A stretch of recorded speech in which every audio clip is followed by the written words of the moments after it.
Ladies and gentlemen, it's a pleasure to welcome our first tribute from a sportsman of international renown.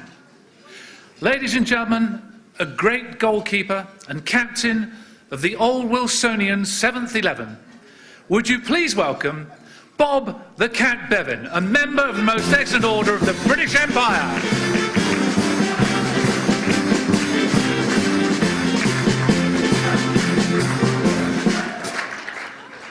Thank you very much. Ronnie, Anne, Chief Barker, ladies, gentlemen, brother athletes. It's great to be with you tonight, particularly as I nearly didn't make it. I haven't been well. Thank you. And I went to the doctors. I hope you're never ill and start laughing at it. I went to the doctors. I said, I'm having a lot of trouble sounding my F's, my T's and my H's. And he said, well, you can't say fairer than that then.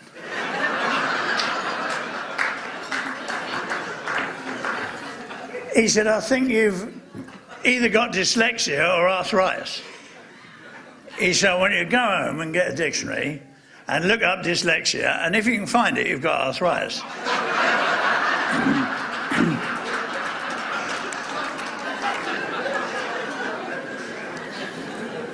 Anyway, he sent me to a cardiologist, and he told me I had to have a pacemaker. So now I've got this little Kenyan who runs alongside me.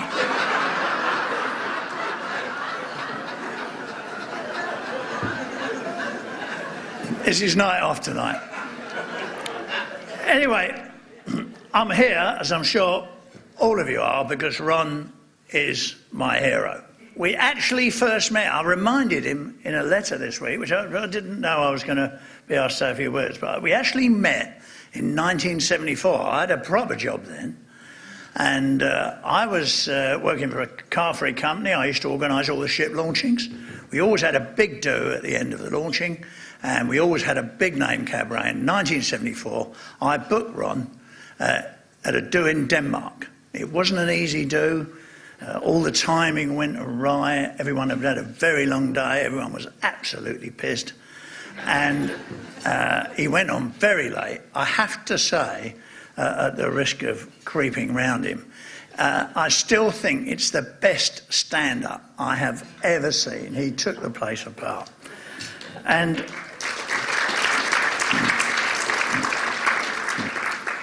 years later, sort of bizarrely, he asked me to appear for him at something at the Fairfield Hall. So the wheel went full circle. And I got to know him over the years, and we've watched Crystal Palace together. Probably one of the funniest things either of us have ever seen, I should think, Crystal Palace.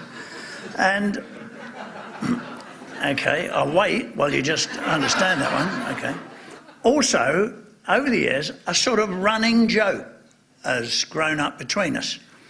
I can't quite remember where it started, but I must have mentioned to him at some point that the previous day when we were together at something, I'd done a lunch and a dinner in the same day. And he went into one about how wealthy I must be and all this. And drove me mad, really, to be honest. And this has gone on. This has become a running joke. So if ever we correspond or we meet or whatever, this is always mentioned.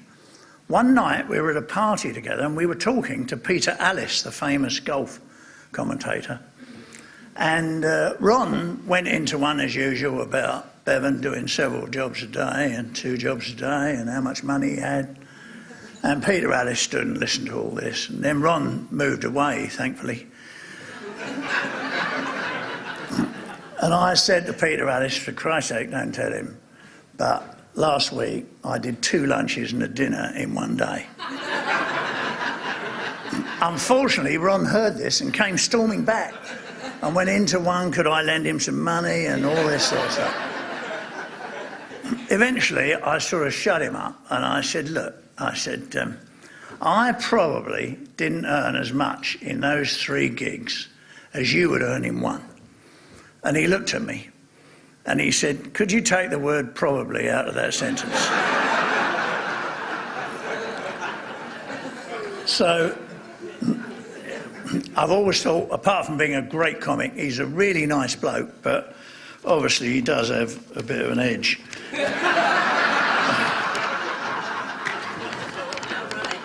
Quite right, Anne, thank you very much.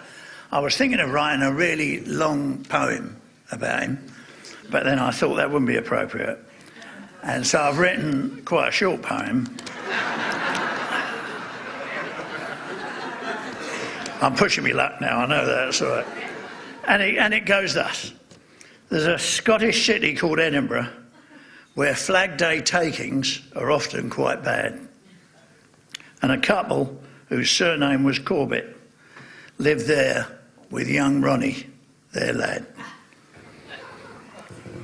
A bright young kid was our Ron, a bright-eyed and neat little bloke.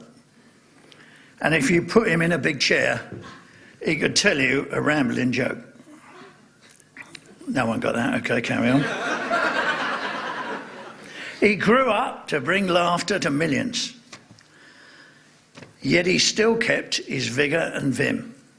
For in the world of comedy, there is no bigger man than him.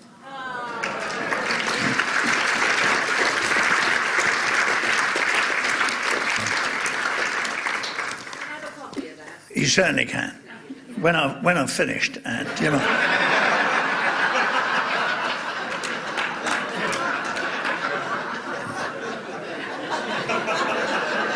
You should have left her in the car, Ron, I tell you.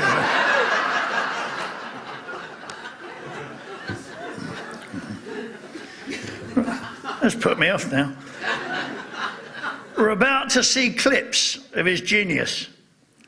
Then we'll hear from others before his response. But I must say, he doesn't look 80, although I expect he must have done once.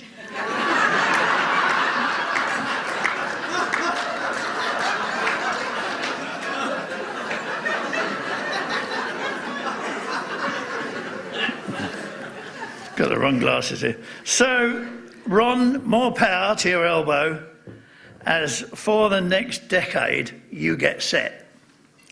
But keep well away from organic foods. You need all the preservatives you can get.